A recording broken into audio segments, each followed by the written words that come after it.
Welcome to the City Commission meeting, April 15th. Wow, tax day. I hope you're all fine. Would you please call the roll? Mayor McCullough. Yes. Commissioner Adamczyk. Here.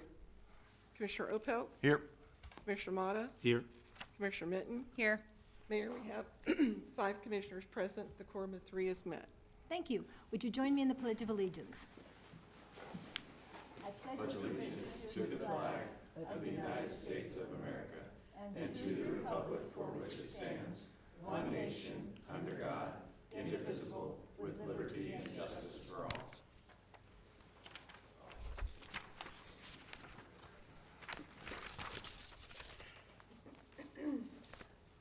We have 3 proclamations. We'll start with the proclamation about sexual violence.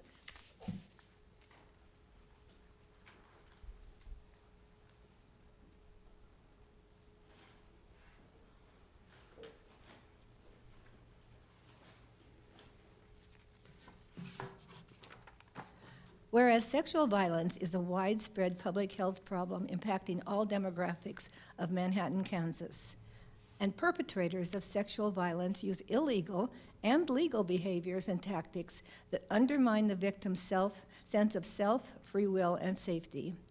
And whereas sexual violence can have profound, lifelong impacts on victims' health, opportunity, and well-being.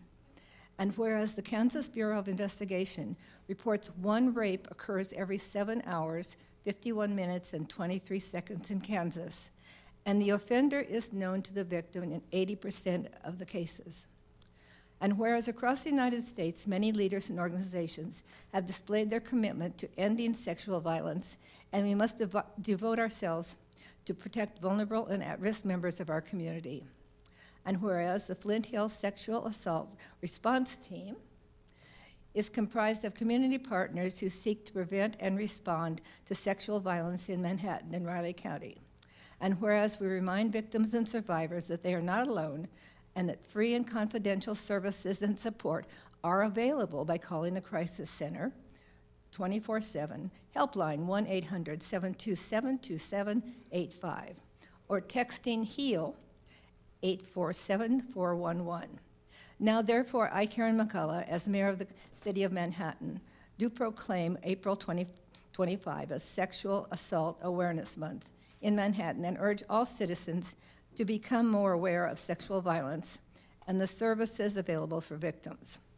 Last night, I did this proclamation at the mall where they have a rather wonderful exhibit that talks about, so often someone is accused of wearing provocative clothing or, sort of asking for it, so to speak. And they have a large example of what people had on when they were raped, and quite frankly, it wasn't very provocative.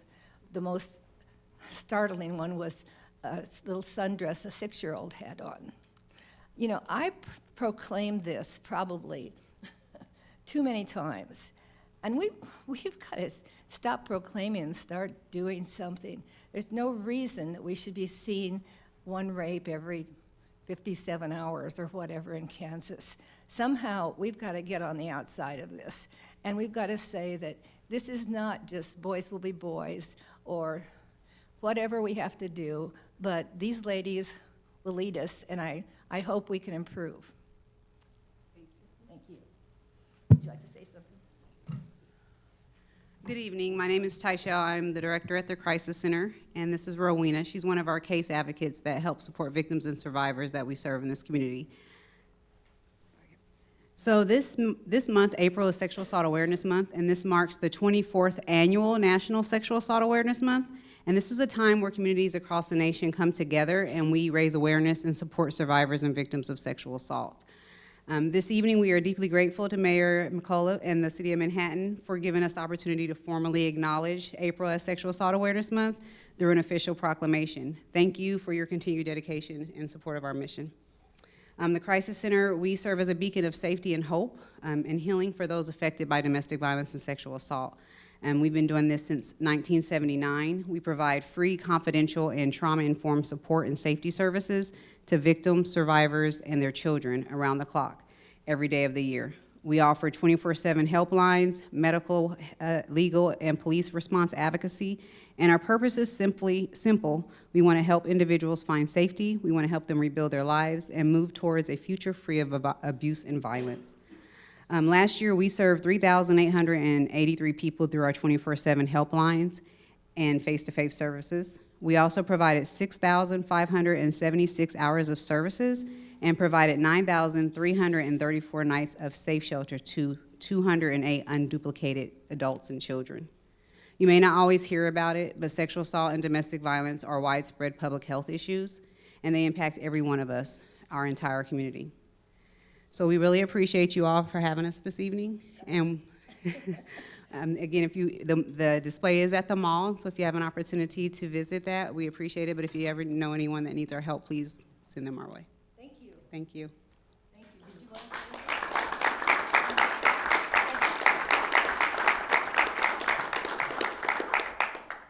Our second proclamation is for Arbor Day. Hi there. Welcome.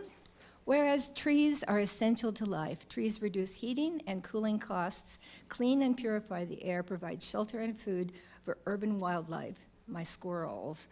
And in planting and taking care of our trees, an invaluable contribution is being made to the lives of future generations.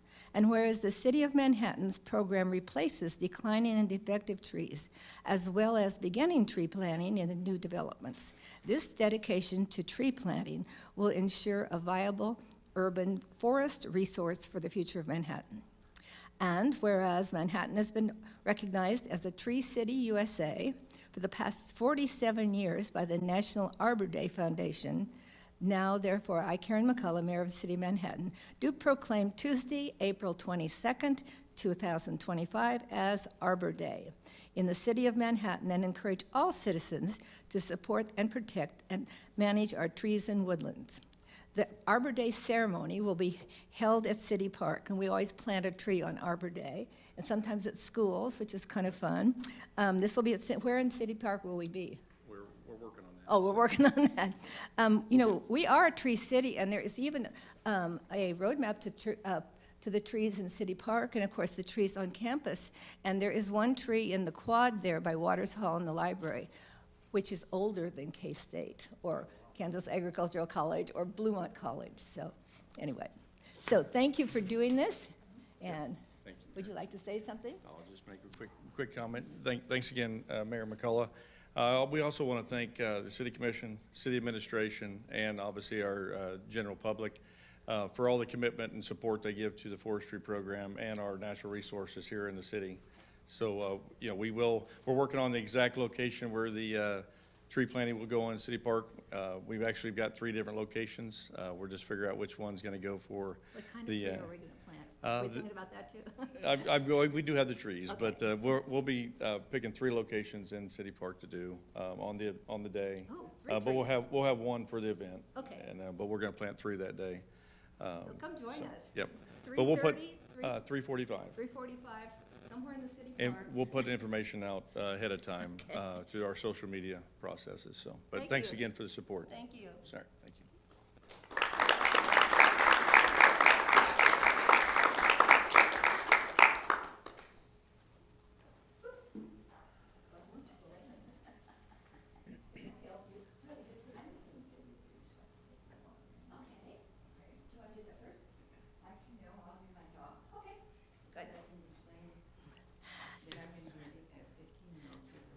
Yeah, that's right.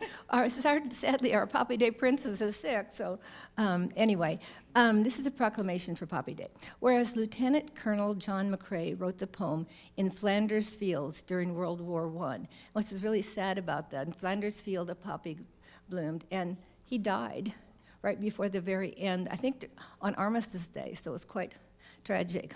Whereas Anna E. Guerin of France and Mona Michel of Georgia worked hard to initiate the sale of artificial poppies to help orphans and others left destitute by the war, and enlisted the help of the American Legion in 1920. And whereas the Veterans of Foreign Wars, VFW, adopted the poppy as its official memorial flower in 1922.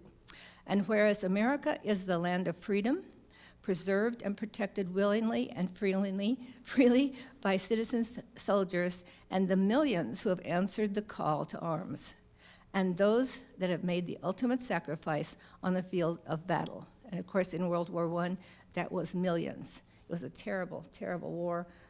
You know, hundreds of thousands were lost on both sides every other day. And whereas the American Legion Auxiliary has pledged to remind America annually of this debt through the distribution of the memorial flower, and whereas donations for these artificial poppies have helped countless veterans and their widowers, and orphans over the years. Now I therefore, Karen McCullough, Mayor of the City of Manhattan, do proclaim May 3rd, 2025 as Poppy Days, and ask that all citizens pay tribute to those who have made the ultimate sacrifice in the name of freedom by wearing the memorial poppy on this day.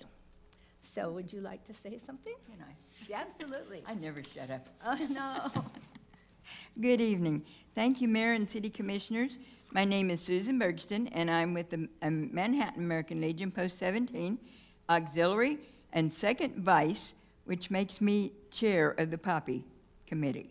The American Legion Auxiliary sponsors Poppy Day each year in May, where volunteers of the American Legion pass out poppies at 3 different stores. We're hoping for one more this year. And ask if people would just wear a poppy to honor a veteran. You don't have to know them, just wear a poppy.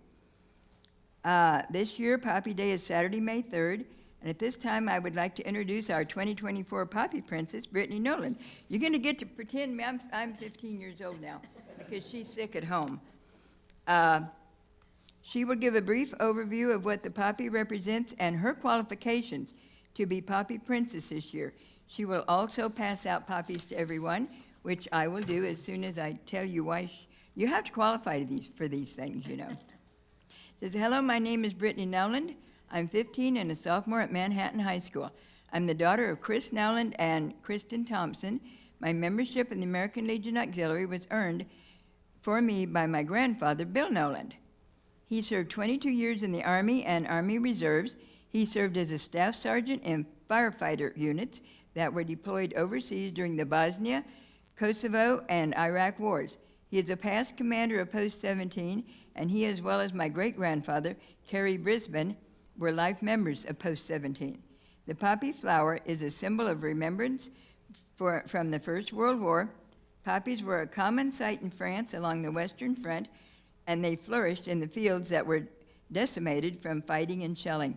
Many poems and stories have been written about the enduring beauty of the poppy, with the most well-known being in Flanders Field. Soldiers of all nations have come to look on the poppy as a symbol of the sacrifice that soldiers made in all wars. Wearing a poppy signifies honoring the dead and helping the living. The poppies that we'll be presenting to you this evening were made by veterans at our nation's Veterans Administration hospitals. Specifically, we get most of ours from the VA at Topeka. The Veterans Administration Healthcare Network serves roughly 12 million veterans per year. On Saturday, May 3rd, Poppy Day, volunteers Post 17 American Legion family will be at several locations in Manhattan to hand out poppies to the public. There is no cost to accept a poppy, but any donations are grateful. All donations are used to help veterans and their dependents. In honor of veterans of all wars, I would now like to hand out poppies and accept donations from any of you that are able to give. Thank you. Thank you. And I'm glad you're wearing your poppy. I'm wearing my poppy. What are the 3 stores? What are the 3 stores that you can get them? Oh, where are the 3 stores? Which stores are you going to be? Oh, I'm sorry. Dillon's East, Dillon's West, and Hy-Vee. Oh, I'm sorry, if you said it, I That's didn't. okay. We're working on Walmart, but they have a new system. You gotta fill out a computer and blah, blah, blah. I'm not quite that computer lit, I don't think yet. Thank you. I'm working on it. But thank you. Okay, go ahead and pass them out.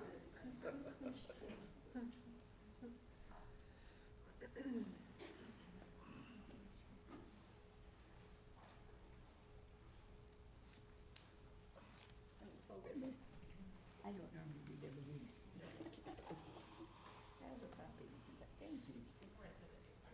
Okay, we'll go ahead while she's passing out to public comments. I have 3 people who are interested in making public comments. Todd Gabbard?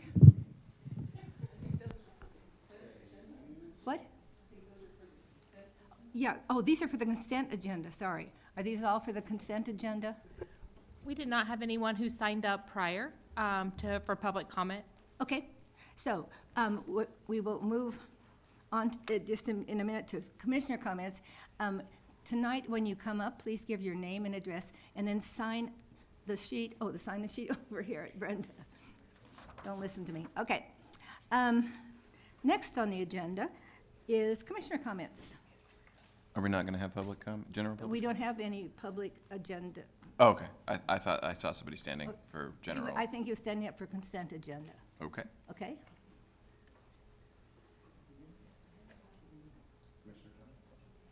I just want to thank Jamie and the other 18 folks that showed up on Saturday morning.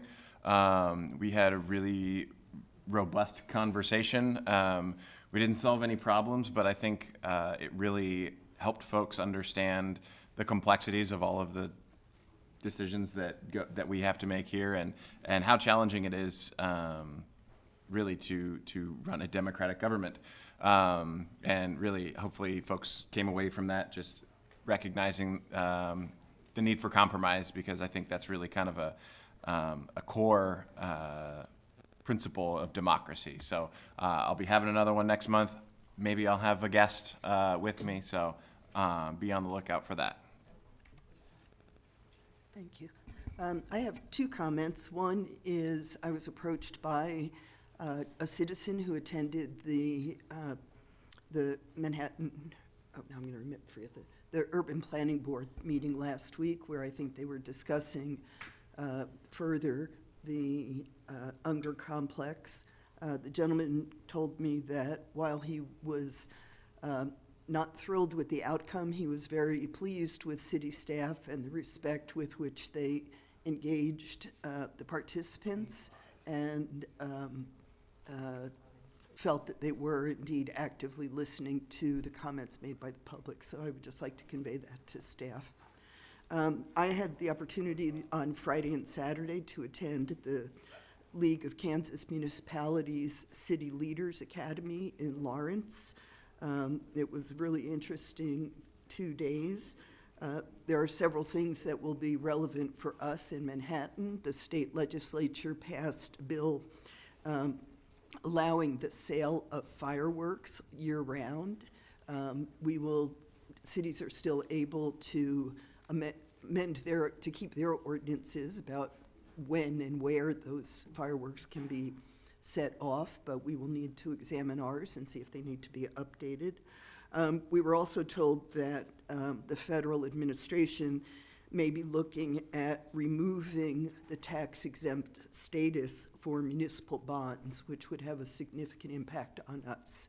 And this is another issue that I think we need to consider as a community and be prepared to be writing to our representatives. The last item that I would address is the city is going to be updating its website very soon, I understand. And there were a number of items pertaining to ADA accessibility, including having captions on videos, image descriptions for people who may be visually impaired. And we will need, as a city with a population greater than 50,000, we will need to comply with new regulations by April of next year, 2026. So that's something that will be on our radar. So, thank you. Sure. I would just say the Pride Parade was last Saturday. It was really an uplifting event. We had beautiful weather, and I went to the farmer's market before that, and there are a whole bunch of new people selling things, and you could eat your way through Saturday morning very easily. Also, don't forget Grow Green Day next Tuesday, which is a chance to support the group like Habitat, who's here, and get it matched to some degree. So remember that. Okay, we'll move on to the consent agenda. The consent agenda items are those of a routine and housekeeping nature, or items which we've previously been reviewed by the city commission. Does anyone want to remove any of the items from the consent agenda? No? Discuss them, ask about them? Nothing. Okay. We have some public comment on the consent agenda. So now, Todd Gabbard, would you like to join us?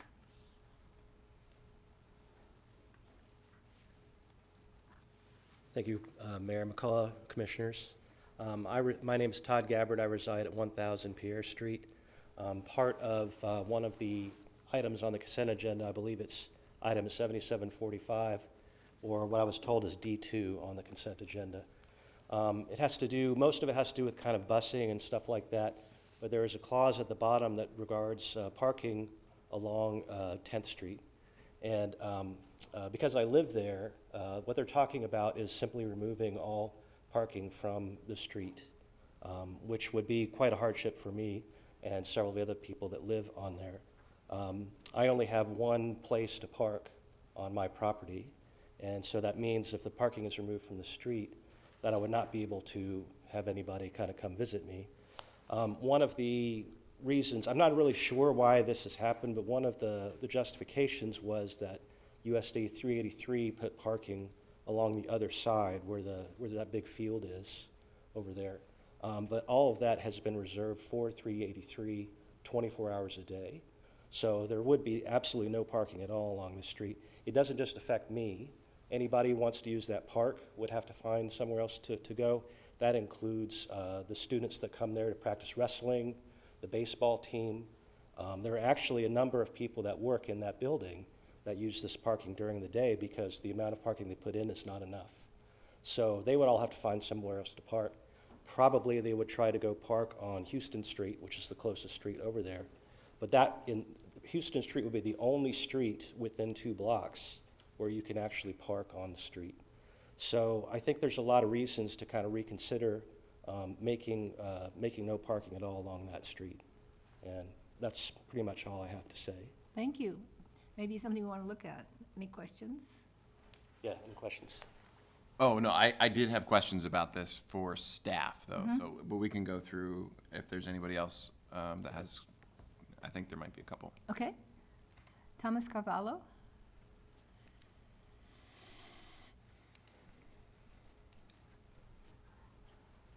Oh, Mr. Gabbard, would you go sign it? Oh, I got you signed in, sorry. It's good. I thought I signed in already. Sorry. I'm Tom Carvalho. I live on 10th in Houston, and I have, most of my parking is on 10th Street. When this come up, I was under the understanding that they were going to go from Houston to Points, and one side or the other, east or west.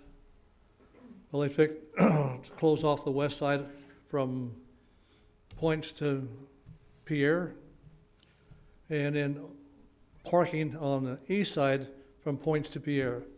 Well, that's not true because Points to Houston is parking. Houston to Pierre is restricted parking for 383 only. So I can't park anywhere on that corner where my house is at. And I'm trying to figure, the closest I can park is a block away. Carrying groceries is kind of tough for parking that far away. Well, I can park one car in front of my house on 10th Street, Houston Street. But I've got 3 people that drive, 3 cars. I got a granddaughter, a daughter, and myself. So somebody's going to have to park a block away to walk. So if we can either take the restriction off the 383 side over there so I can park in that diagonal, or eliminate no parking from Houston to Pierre on the west side of 10th Street. I've lived in that house for 40 years now, and I've been putting up with parking because it's an open street, anybody can park, so I have to just deal with that. Most of the time I can come from work and find a place to park, but if you close off 10th Street, On the west side, I have no place to park. Okay, So, thank you. thank you. And George Matthews? George Matthews, I live at 1002 Houston Street, speaking on the same issue. Just to reiterate what Tom was saying, so Tom is my neighbor to the south. Because of the way that the houses are divided and set up on that block, most houses on 10th Street have alley access. The houses on the ends of on the corner houses do not. So my house, I do not have alley access. At some point, that was divided off, and ultimately the school district bought it. For Tom's house, he does not have alley access. There is a rental property that is right behind him on the alley.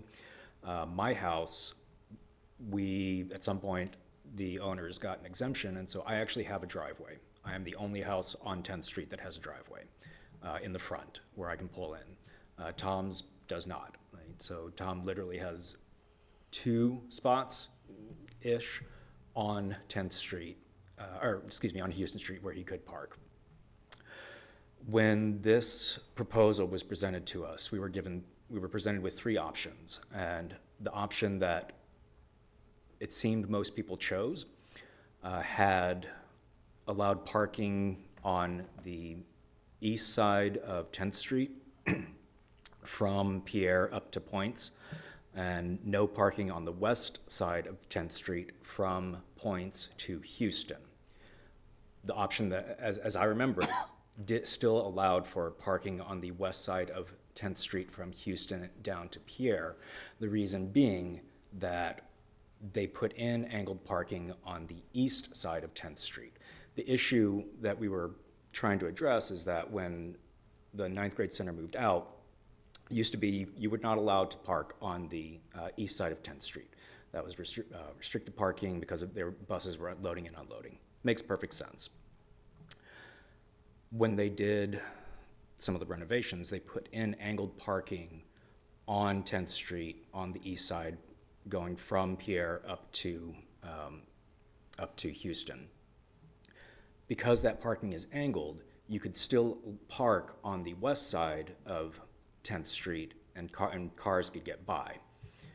When they got rid of the parking regulations on 10th Street up between Houston and Pierre, and you had cars now parking on both sides of the street, it created a bottleneck. And so this is the issue that was trying to be addressed, and I'm just confused where, like somewhere in there, what we were presented as an option got changed, and the decision was made to not allow any parking on the west side of 10th Street from Points down to Pierre. Thank you. In a perfect world, There would be parking.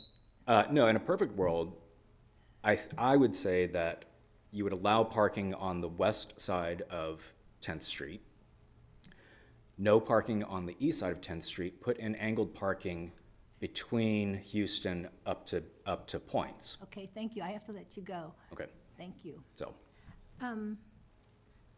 Yeah, Can we see the? go ahead. Can somebody pull up the map? Well, and I don't know if it's best if we pull this, I mean, if we need to have more discussion, I don't know if we want to pull this off to discuss, and I apologize, I should have had him asked to put the map up before, so we could help track that. Yeah, well, I was just sort of surprised that they were talking about school buses, because this is supposed to be the Lincoln Center, and Well, Or they they want to removed it. remove they're getting rid of the school bus lanes and everything. Oh, I meant the one in the agenda, Wyatt, but this one's fine too. I can pull up the one in the agenda as well. Just because it had highlighted the no parking Yeah. areas pretty well.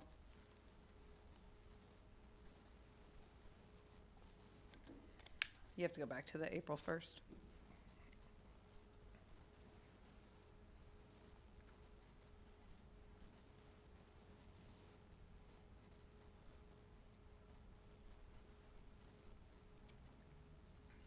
So Wyatt Thompson, I'm the interim director of Public Works, and I'm happy to answer questions from the public on this.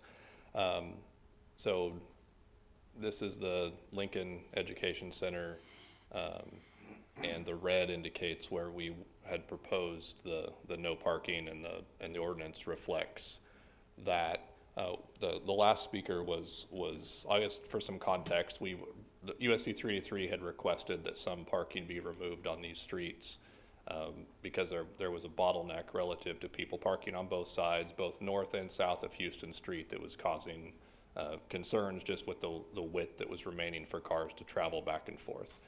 We sent out surveys to the neighborhood, to adjacent property owners to request feedback, and the majority did give their preference that to remove parking on the west side of 10th Street and the east side of 9th Street.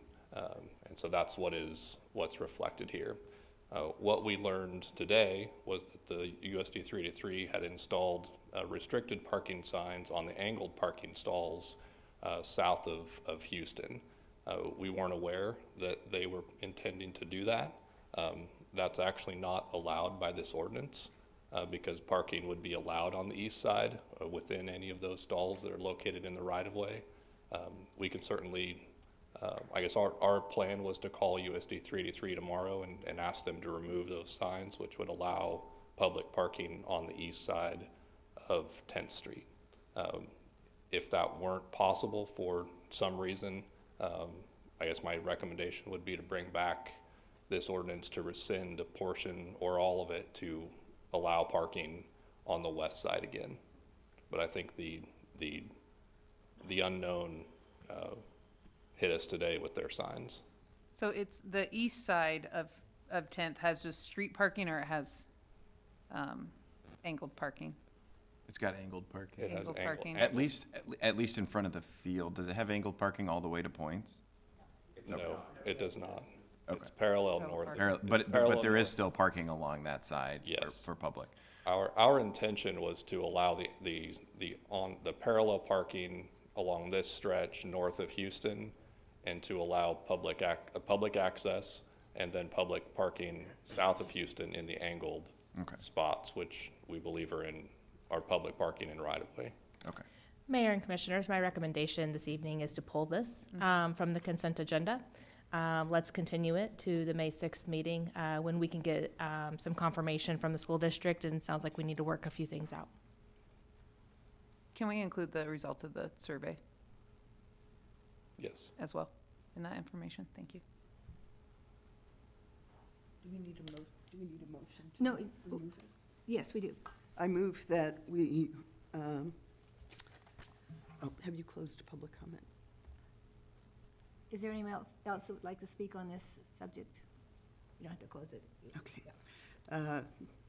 All right. I move that we remove the discussion, the second and final reading of ordinance number 7745, amending Code of Ordinances, Section 31-33, parking and standing of school buses, Section 31-53, no parking during designated time zones, Section 31-54, no parking at any time zones, and Section 31-221, established school zones, all located around USD 383's Lincoln Education Center, the former East High School campus. Second. It's been seconded that we remove consent agenda D2. Would you call the roll, please? Commissioner Adamczyk? Yes. Commissioner Opelt? Yes. Commissioner Motta? Yes. Commissioner Minton? Yes. Mayor McCullough? Yes. Motion carries 5-0. Do we need to make a motion to Any other table public it? comment on any Oh. of the other? To move it? Yes. And then we would need a motion to continue it to May 6th meeting. Okay, I move we continue what Susan said until May 6th. Okay. Okay. Second. It's been moved and seconded that we move Second, yeah. D2 to May 6th. Would you call the roll, please? Commissioner Opelt? Yes. Commissioner Motta? Yes. Commissioner Minton? Yes. Mayor McCullough? Yes. Commissioner Adamczyk? Yes. Motion carries 5-0. Are there any other public comments on anything else on the consent agenda? Commissioners are all fine with it. I would entertain a motion to approve the consent agenda. I move that we approve the consent agenda. Second. It's moved and seconded. Would you call the roll, please? Commissioner Commissioner Motta, Yes. Commissioner Minton, Yes. Mayor McCullough, Yes. Commissioner Adamczyk, Yes. Commissioner Opelt. Yes. Motion carries 5-0. Okay, we will move on to the general agenda. Item A is consider annexing a tract of land west of city limits at the western terminus of Joseph Drive. Commissioners, make sure that you disclose any ex parte communication you've had and indicate if you're able to fairly, objectively, and impartially consider the measure based only on the evidence provided in the record. I have had no ex parte communication on this topic and believe I can objectively consider the measure. Yeah, do we have to say that exact? I mean, No, you can just, haven't. if you have had ex Okay, parte. I don't have any. No, okay, so no one's had any ex parte, we're good to go. Okay, good evening, Stephanie Peterson, Director of Community Development. The first item I have for you this evening is a consent annexation for what we're calling the Morgan Tract, which is about a 1 acre tract of land. This just gives you a general location of where this subject site is. If the legend there is difficult to read, the blue dotted line shows our urban service area, which means that we can provide adequate infrastructure, water, sewer, fire response within that vicinity. So it's well within that. And then the red dotted, or the red solid line, that shows our current city limits. So this is contiguous to our city limits, just kind of within a donut hole of the city. This is taking a closer look. If the commission approves the first reading of this ordinance this evening, then your next item would be the rezoning of this tract, so we can get into more of the specifics of the zoning request at that time. But currently, this site is zoned agricultural through the county, and it is surrounded then by residential uses or zoning districts within the city.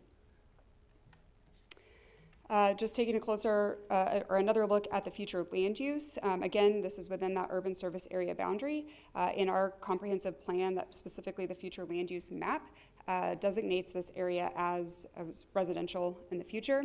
One thing that I wanted to note is that, so for fire response, I talked with Chief French earlier. He said that they would most likely be the first responders to a scene if there was some sort of incident fire that was in this area. So just because that site is not currently within the city limits doesn't mean that our fire isn't already serving it, and they would continue to serve this even if it wasn't part of the city. Stephanie? Yes, ma'am. I believe there's a gated Joseph Road leading into this area is often gated and closed.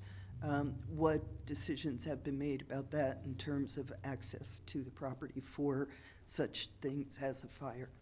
I know that they've been talking with Jake Powell, our fire marshal, on how, if it were to be annexed within the city, how they would have access to that.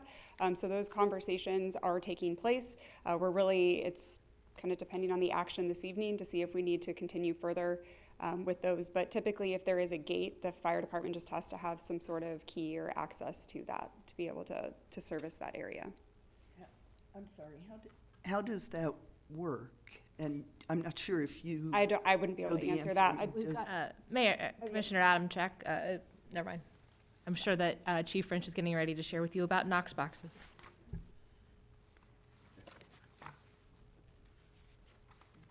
Scott French, City Fire Chief. Yeah, we have Knox boxes on all of our commercial properties.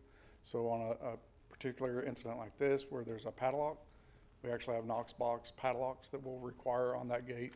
So every truck that we have has a key to it that can open it. Okay, If so that's the way we go, because it is currently on county property where that gate is located.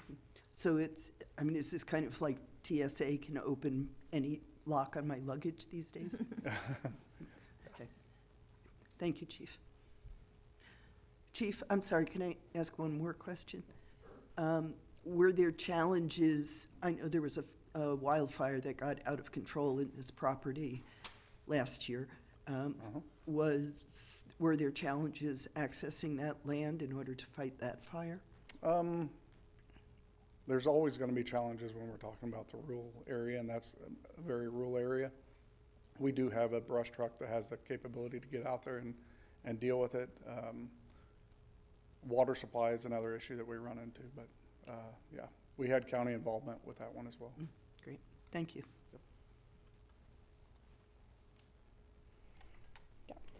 This did go to the planning board, and they recommended approval of the annexation request 6-0. And if I'm happy to answer any questions if you want me to go into more detail. As I mentioned, the next item that would be before you would be the rezoning request for the site. I don't. Yeah. Stephanie, I'm sorry. What are the two star-like features that are along the Oh, here? yeah. These were, I can't remember what we called them, but it was like these concentrated kind of nodes, development nodes. So there's several of these throughout the comprehensive plan. It's areas that we've recognized have a commercial component and kind of can serve as like a neighborhood commercial center. And is USAB the Army base? Urban service area boundary. So yeah, it's that area in which we can provide city services and infrastructure adequately. All right, thank you. Are we allowed to ask why the applicant is asking for this? Or like what's their benefit at Yeah. this point? Oh, sorry, thank you. Yes, you may ask that, and the applicant doesn't have a representative here this evening, so I can take a seat and let him come up and share any comments or answer questions. Sure. Okay.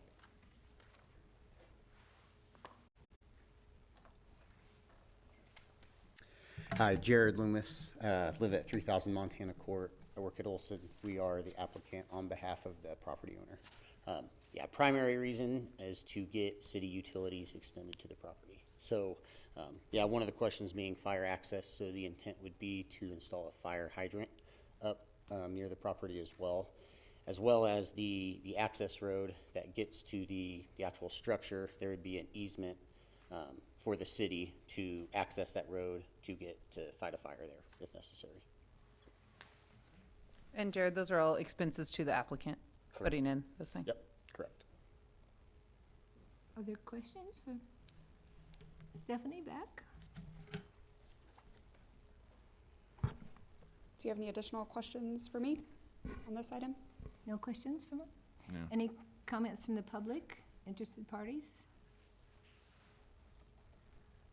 Okay. I move we approve the first reading of an ordinance annexing approximately 1.07 I think acres should be in there. acres. Yeah, I was like, just acres located at the western terminus of Joseph Drive, into the city limits. Second. It's been moved and seconded. Brenda, would you call the roll, please? Commissioner Minton, Yes. Mayor McCullough, Yes. Commissioner Adamchek, Yes, Commissioner Opelt, Yes. Commissioner Motta. Yes. Motion carries 5-0. Okay, we'll move on to item B, and Stephanie is once again presenting. This is to consider rezoning the tract of land west of the city limits. Yes, so the applicant is requesting to rezone this from county agricultural to RLA, which is our single-family residential attached district. We are, I think, familiar with the location of the site at this point. So the gray on the map, that just identifies the county's agricultural district. And then you can see here that the rest of the city zoned land is some sort of residential, ranging between a high-density residential down to single-family. So this would be consistent with the uses within that area. Again, our future land use map, it identifies this as low to medium density residential, so it would be consistent with the vision of our comprehensive plan. And this also went to the planning board the same evening as the annexation request, and the planning board recommended that the city commission approve this on a vote of 6-0. Any questions you have for me? This might be for Katie, but like, are we having to do these separately because it was zoned by the county under agricultural, and so when we annex, like, what do we?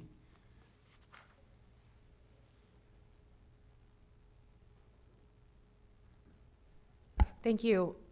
Katie Jackson, City Attorney. We separate those because the zoning has distinct factors that you're required to consider to determine whether or not to approve the zoning request. And we have to separate them because the annexation does not carry those same criteria.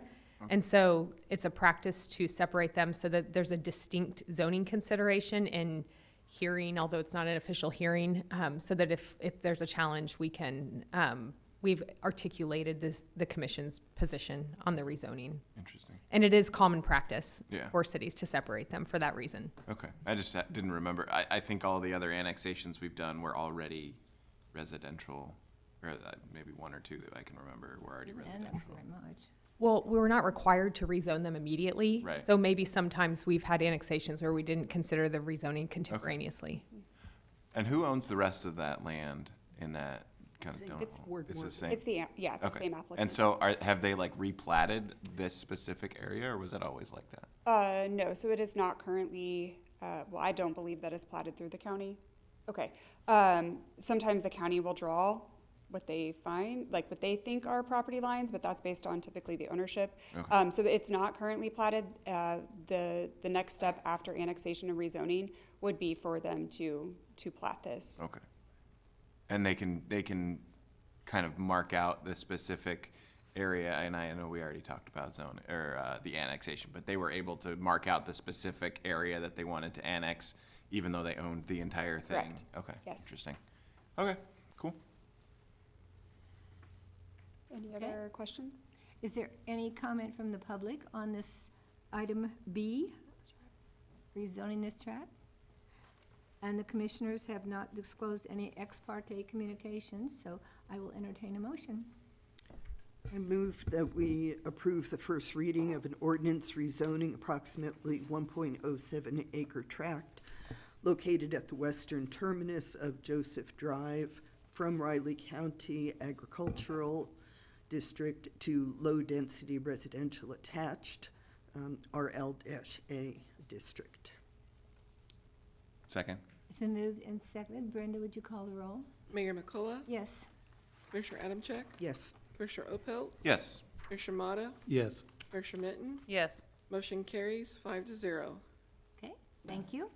The last item is item C, to consider setting a public hearing for May 20th, 2025. So establishing a Reinvestment Housing Incentive District. So Stephanie's up again. I am. The last item I have for you this evening. This is a resolution of intent that is required per state statute to establish a Reinvestment Housing Incentive District, or an RHID. And the project name that we'll be speaking of tonight is the LK Townhomes. This just gives you an idea of the district that would be formed during that public hearing. So down here we have Kimball Avenue, so this is just north along Little Kitten Avenue. You'll notice that it does include the public right-of-way. That is typical for a Reinvestment Housing Incentive District. Some of this information was already shared with you, but I just wanted to kind of refresh our memories of what's being requested. The developer for this project is Frontier Development Group. We do have a representative from their group this evening. If you would like to hear from them, they also have a presentation they can run through. They are proposing to build 13 buildings. There would be a total of 26 units because these would be duplex units. And then you can see there some of the specifications of each of those dwellings. They're proposing a kind of a combination of for sale and for rent. And those units would be between the 60% to 150% area median income. I wanted to highlight here, we have 150% because they received a moderate income housing grant, or MIH grant, from the Kansas Housing Corporation, and so that's KHRC. KHRC allows for the moderate income housing grants to go up to 150% AMI. The total project cost is just short of $9 million, and they're requesting just under $2 million as part of the RHID.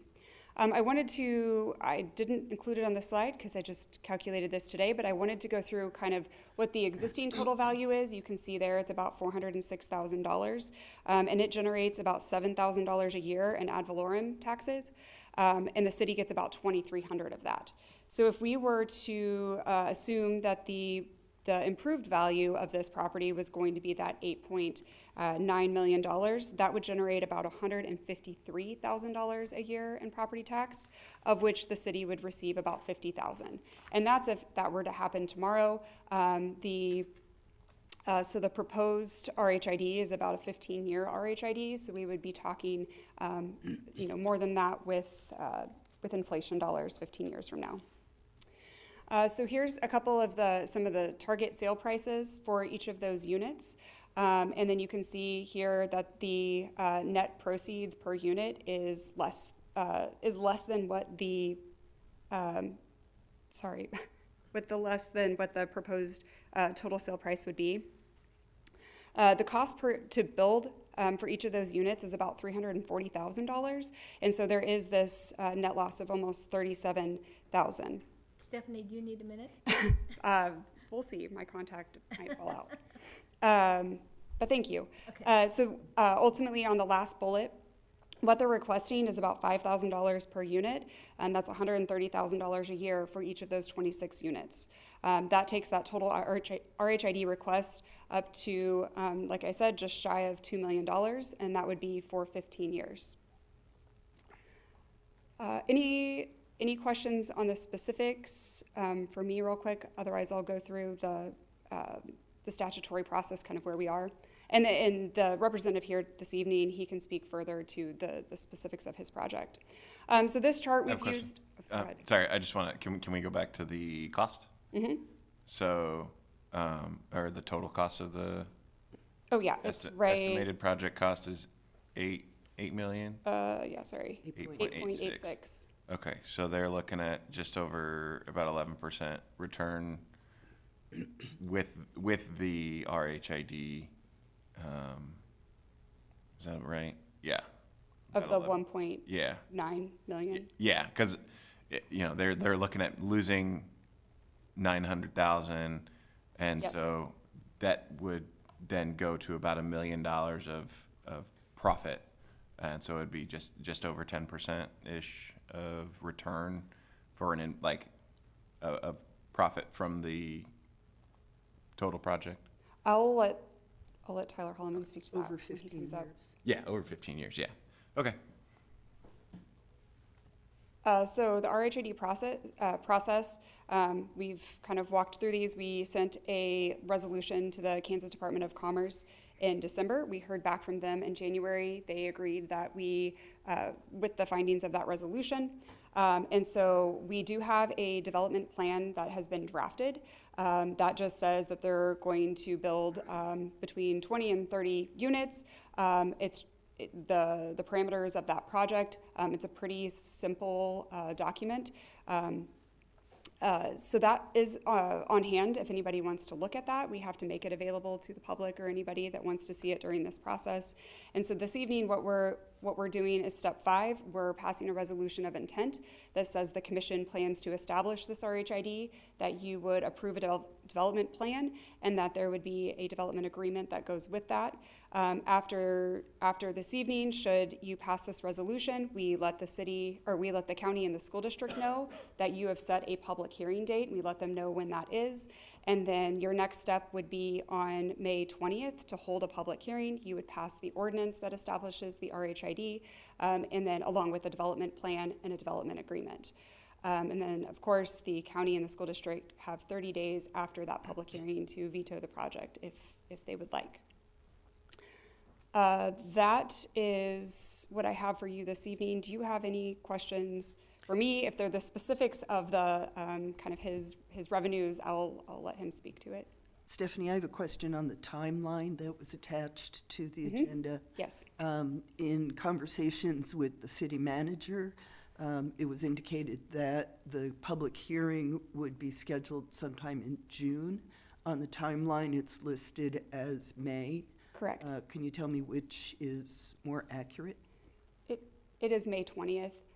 We had gone back and forth a couple of times working with bond counsel. We have very strict dates in which certain actions have to be held. So we were trying to put together that timeline based on state statute. But in June, we would have second reading of the ordinance that you approve on May 20th. Okay. May I talk to the commission for a moment? Sure. So a member of the school board is very supportive of this project. It's my understanding, and a member of the current school board reached out to me to propose that we convene a joint meeting with the school board and the county, representatives from the three boards, to hash out how we can get this to pass. You're probably aware that when the county had their discussion about RHID, their parameters are a little bit different than ours in terms of the duration of an RHID and the median, the bands for the income that they were willing to accept. So the school board is willing to host a discussion. It's not clear yet what shape that might take, but I think it might be helpful to have at least one other joint conversation with the other boards on their perspectives. Danielle, do we run into issues with that and the public hearing? And could they not join us for the public hearing? I think it depends on, kind of what shape that you all want that discussion to take. If you want it to be truly a joint meeting with the full bodies, or if you want to establish a task force. Of course, if it's a joint meeting with the full bodies, then that is going to require us all to notice. 2 weeks. And to move forward with that. If it ends up taking the shape of a task force, then we wouldn't need to, that would, you would designate someone from this group, the county would designate someone, and then the school board would also designate, and then they would represent and bring those conversations back to the full board.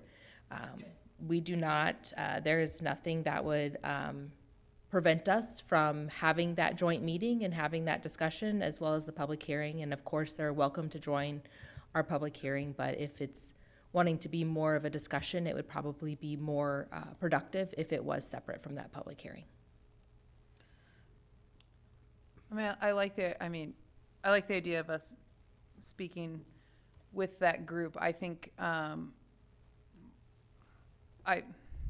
I am worried about the restrictiveness of some of the other entities that might have, specifically the county, but I also don't want to set something up where we then can't move forward on a timeline because we're waiting for a meeting to happen. So I just don't want to lock us into slowing down a process. Right. I did have a conversation with Eric RHID, Superintendent of USD 383 today, and we are looking at calendars, and he was going back to his board as well to kind of talk to, is she a president or a chair? Either or. President, Brighton, to kind of talk how she wanted to put this group together. So we should have more information for you all by the end of the week. And Kristen was in communication with me also later today to say that the county will bring this up. The idea of having a meeting will bring it up at their Thursday meeting. I definitely agree that I'm not against having more communication with the county and the school board, and a joint meeting. I don't think is unrealistic. I just want to point out with this process, we don't have to ask them they don't have to pass anything. Mm-hmm. They have to take action to veto. So they have to be proactive in putting it on their agenda, maybe taking public comment, and taking a vote on whether or not they want this project to move forward.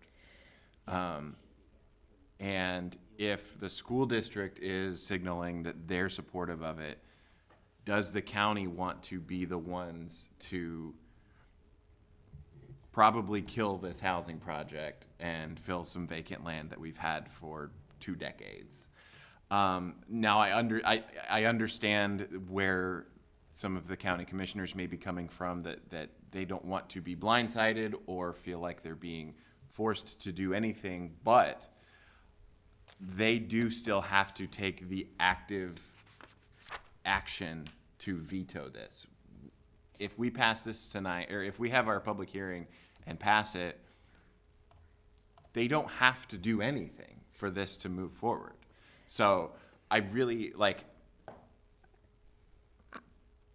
I don't want to see this delayed for us to have more conversations. I'm kind of I would just share, Commissioner Opelt, just to remind the governing body, we did have a joint meeting with the city, county, I believe in November. It was shortly after I got here. School district was there And too. the school district was also invited. So we did have that meeting in November.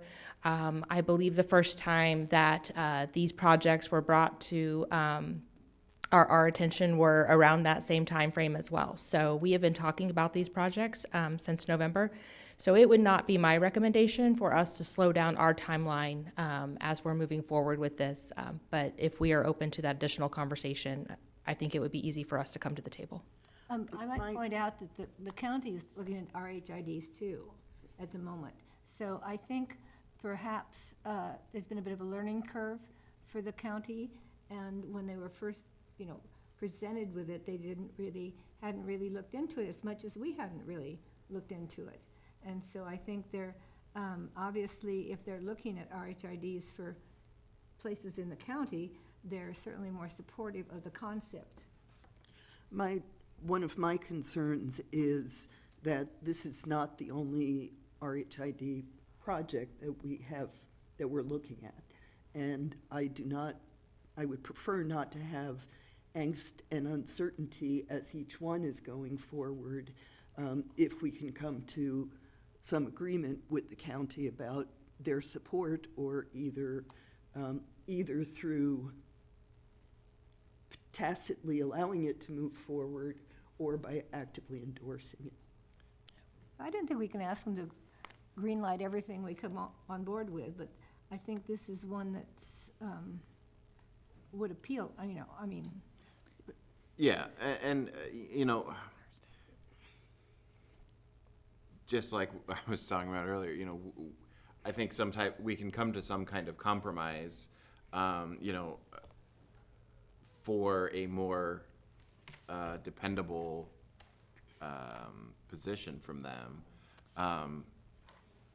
Because I think if we start sending them, and if we start passing these out for any, I don't think it's going to happen, because we know how complicated a situation or a process this is.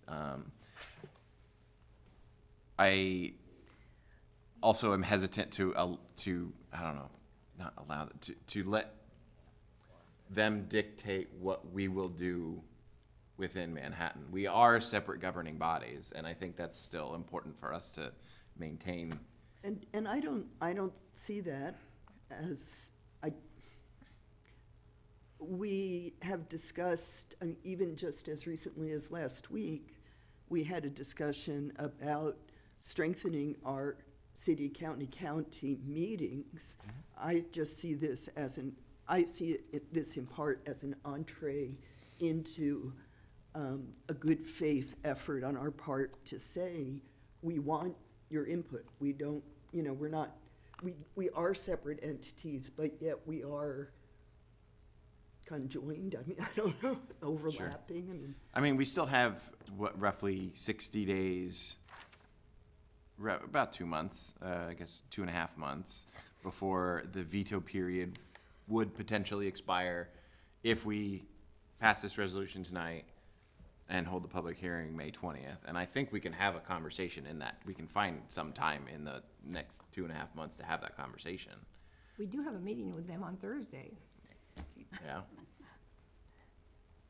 Although you do not have adopted rules and procedures, I would recommend not bringing this topic up from the floor and catching the county commissioners off guard. Yeah. And I think, you know, having a special meeting with all three governing bodies, you know, or of some kind, you know, would be good. I don't know that we need to delay this particular project. No, I'm not suggesting a delay. I'm Okay. just suggesting, I had thought that this was going to be, the public meeting was going to be in June, which would give us 4 to 6 weeks to schedule a meeting, as opposed to May 22nd, which gives us 4 weeks or 3 weeks to schedule something. Okay. Right. That I just- 30-day window, Commissioner Adamchak, does not kick in until that June 3rd meeting. So our public hearing will be on May 20th. This is where I got confused. Our public hearing will be on May 20th. The second reading of that ordinance will be on June 3rd. So the 30 days veto period does not kick in until June 3rd. Okay, thanks. Yeah, so, I mean, I just, Yeah, and I think there's a lot of merit to that. Even just in general, having, I mean, I know we do our city county meetings, but trying to get more meat on those meetings, I think is a very good intent. Yeah. Danielle has suggested to the city county that we have more of a report from the city manager and a report from their chair, because having been a county commissioner, I don't think most of us have a clue what the county does. Yeah. I wasn't sure when I was elected the first time that I knew. And it is an important level of government that is responsible for a lot of things coming, you know, its way. So I think sometimes it's been treated a little bit like the ugly stepdaughter that, you know, but we certainly could, you know, see if they're interested or perhaps just appoint a couple people, you know. Yeah, I'm they fine don't with be either there. way, either the whole thing or just appoint people and do it just as a little committee. Yeah, because they can only have one Right. person or they're, you know, violating code. yeah. Yeah, I don't know if they're gonna have an issue with the price point, but that would be the thing. I have some questions for the applicant about that. Yeah, if we're ready. I just have one thing about the, not the process so much, is we really have looked into the drainage issue there, haven't we? Because I know we've looked at things on Little Kitten Creek in the past, and it's been sort of a concern that, you know. So those lots are platted. They've been platted since the 1980s. There are a few regulations related to stormwater that have changed since the 80s. So I when would- they that would go, so they wouldn't be required to replat necessarily, but when they go to pull a building permit, that's when we would do a comprehensive review of, of traffic, of drainage, anything like that. So that, we don't expect them to do any of that analysis right now, not even knowing if they can develop on these Sure, lots. I think that's really important that we keep that in the back of our mind, because we have had flooding on Little Kitten Creek, and Stony Brook Retirement Community is pretty much on Stony Brook, on Little Kitten Creek, Yep. so, okay. Yeah, we absolutely will with part of that building permit process. Other questions or thoughts? I have some questions from the for the applicant. Go ahead. If you guys would like to come up, or one of you, yeah.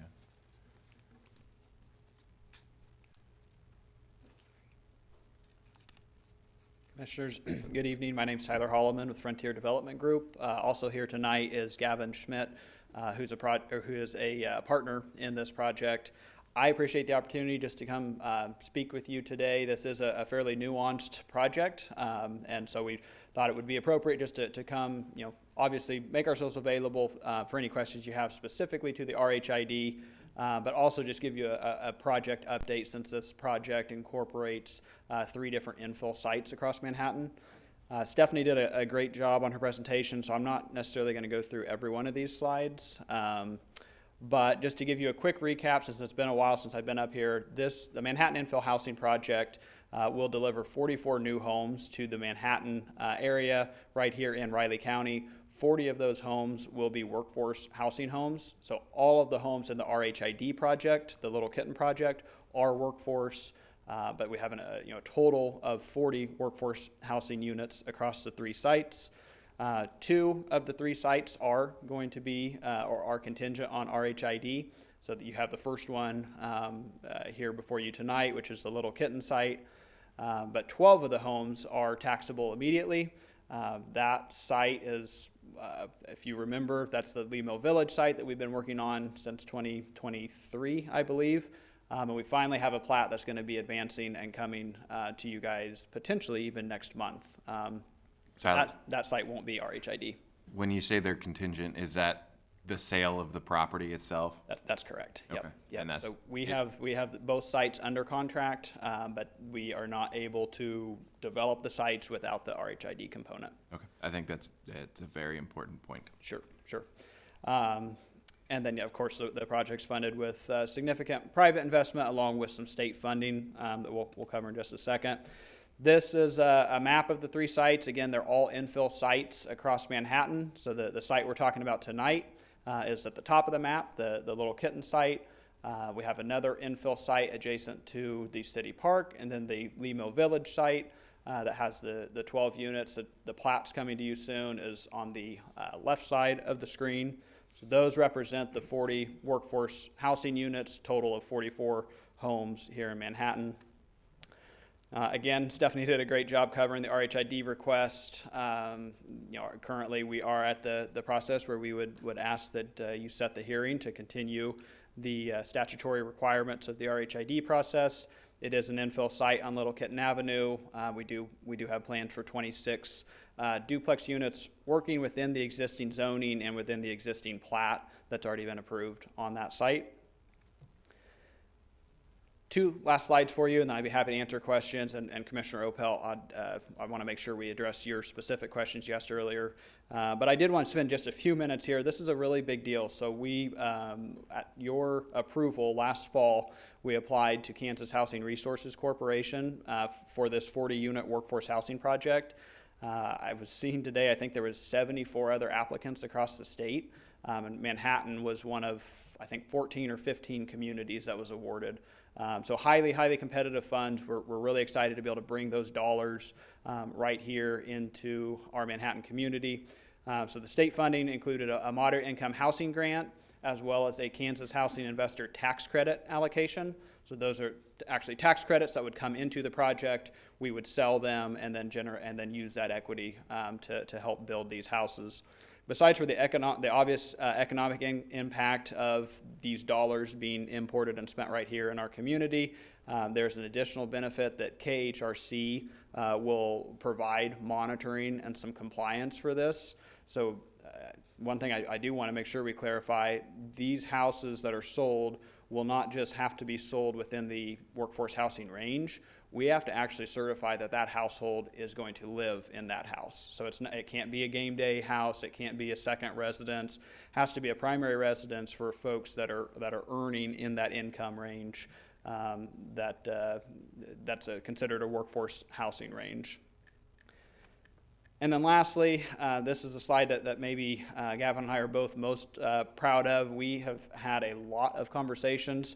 This project has required a lot of public input. There's been just a lot of stakeholders that have come together to support this. So the logos you see here are all from entities that have either supported the MIH application or more specifically supported the RHID. You can see the school districts on there. They've been very supportive.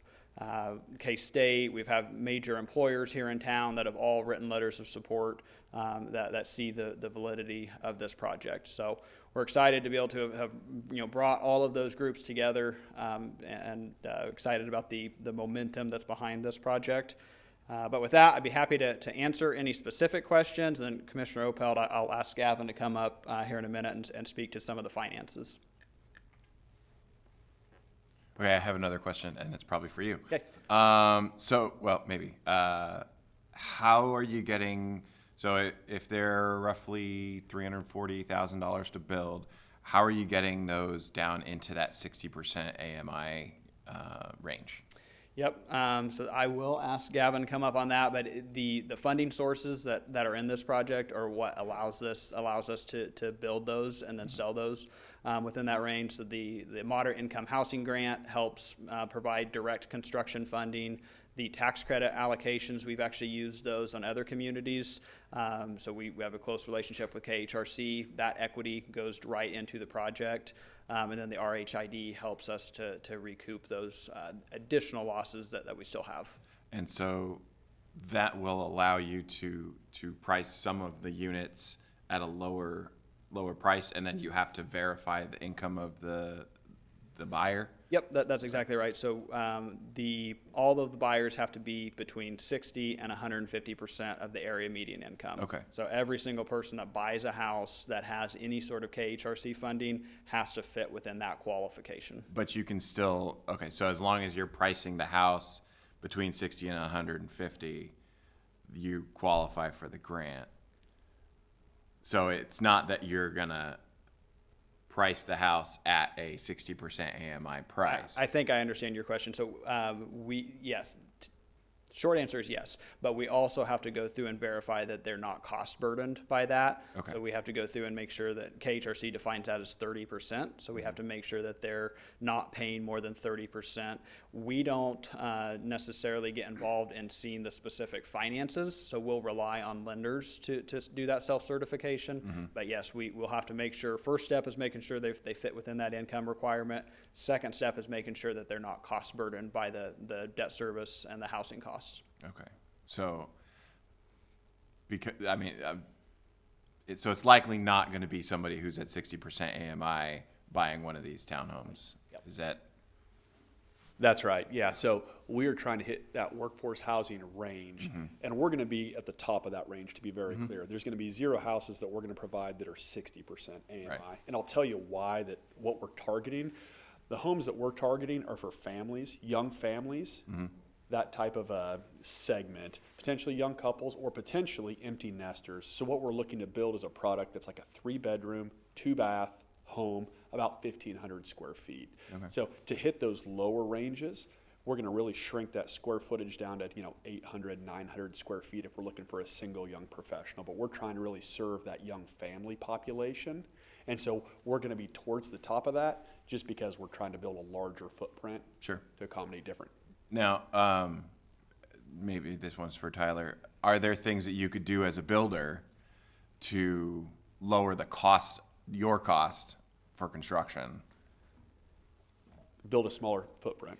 Yeah. So we could take that down from 1,500 square feet to 1,000 square feet. So we could build smaller units, but again, we're trying to really target a certain demographic, a certain group of people that we feel are underserved. We feel like there's condos in the area or apartments in the area that really can serve a young professional or somebody who maybe only needs 800 square feet.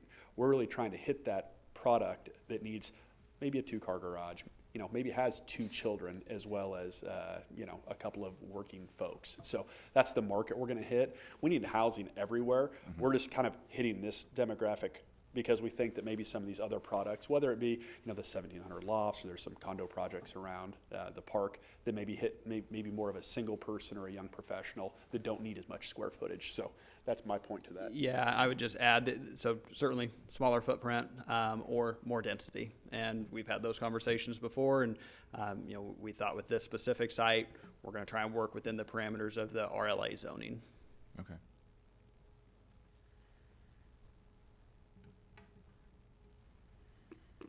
Other questions?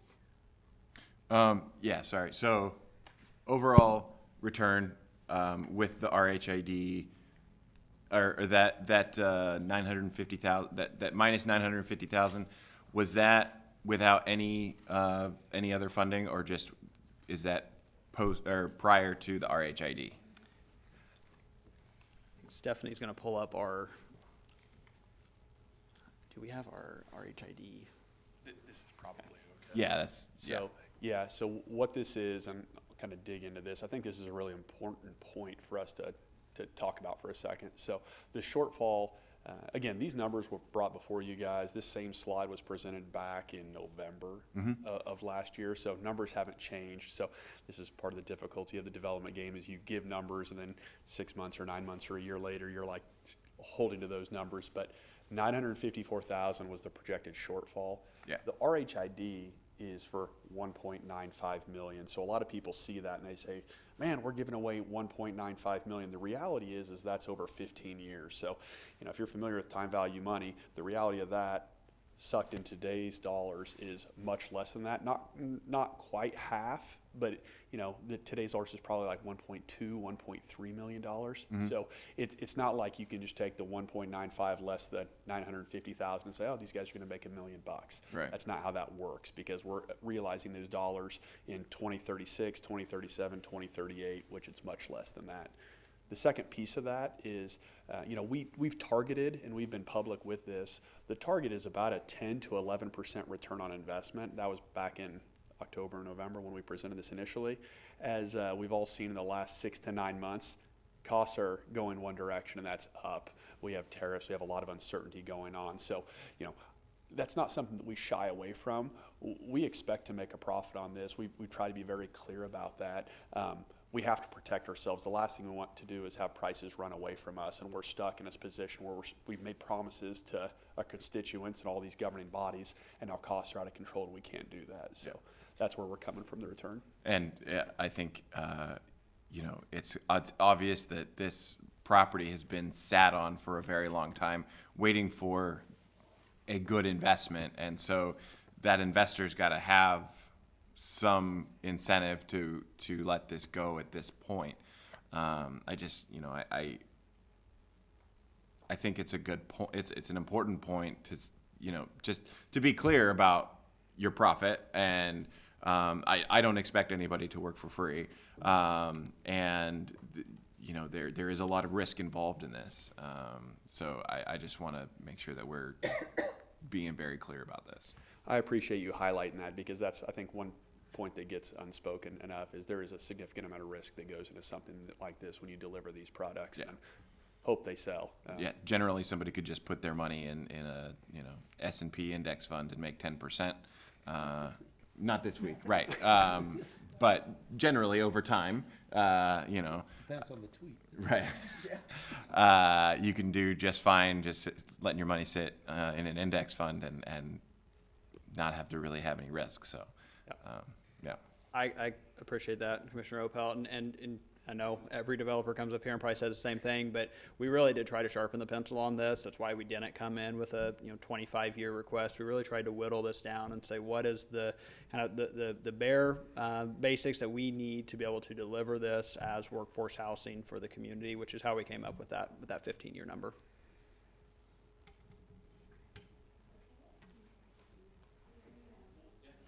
Yeah, I apologize, Mayor McCullough. One last thing is we've actually engaged a third party for a financial analysis on the entire project. So that's with Stephen Robb. I believe he's done some projects for the city in the past as well. So you maybe are familiar with his name or his work. So we've submitted all that information to him. He's currently going through that and providing a real good cost-benefit analysis of what that's going to look like both to the city and to the county over a long period of time. So that's coming. I had a conversation with him today. He was kind of putting the final bows on it. We're hoping to have that back at the end of the week. So as soon as we get that back, that'll get shared with the city as well as the county. Yeah, and it'll be at the public hearing as well.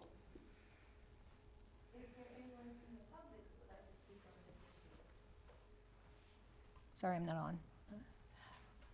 Hearing none, I would entertain a motion. I move that we approve resolution number 041525 TAC F, determining the city's intent to consider adoption of a development plan, establishment of a reinvestment housing incentive district, and calling a public hearing for Frontier Development Group's LK Townhomes project. Good job. Second. Moved and seconded. Brendan, would you call the roll, please? Mayor McCullough? Yes. Commissioner Adamczyk? Yes. Commissioner Opelt? Yes. Commissioner Motta? Yes. Commissioner Minton? Yes. Motion carries 5-0. I would entertain a motion to adjourn. I move we adjourn. Second. Moved and seconded. Call the roll. Commissioner Adamczyk? Yes. Commissioner Opelt? Yes. Commissioner Motta? Yes. Commissioner Minton? Yes. Mayor McCullough? Motion carries 5-0.